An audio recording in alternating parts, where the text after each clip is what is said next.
શું આ એક જ સ્તંભ તૂટતાની સાથે જ કળિયુગનો અંત આવી જશે? વિજ્ઞાન પણ આ રહસ્યમય ગુફા સામે ઘૂંટણ ટેકી ચૂક્યું છે. મહારાષ્ટ્રની આ કેદારેશ્વર ગુફામાં એક એવું શિવલિંગ છે જે ક્યારેક 4 સ્તંભો પર ટકેલું હતું. પુરાણો અનુસાર આ 4 સ્તંભો 4 યુગ દર્શાવે છે: સતયુગ, ત્રેતાયુગ, દ્વાપરયુગ અને કળયુગ. જેમ જેમ એક યુગ પૂરો થયો તેમ તેમ એક એક સ્તંભ આપોઆપ તૂટી ગયો. આજે ફક્ત એક જ સ્તંભ બચ્યો છે, જે કળયુગનો છે. સૌથી આશ્ચર્યની વાત એ છે કે આ ગુફામાં ગમે તેવી કાળઝાળ, ઉનાળાની ગરમી હોય, શિવલિંગની આસપાસ હંમેશા બરફ જેવું ઠંડુ પાણી ભરેલું જ રહે છે. અને આ પાણી ક્યાંથી આવે છે તે આજ સુધી કોઈ વૈજ્ઞાનિક શોધી શક્યું નથી.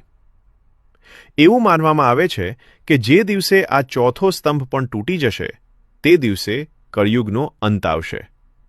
મિત્રો, તમને શું લાગે છે? કમેન્ટ બોક્સમાં હર હર મહાદેવ લખીને તમારો જવાબ જરૂર જણાવો. વિડીયોને એક લાઇક કરો અને આવા જ અદ્ભુત વિડીયો માટે ધર્મ વિજ્ઞાનને હમણાં જ ફોલો કરો.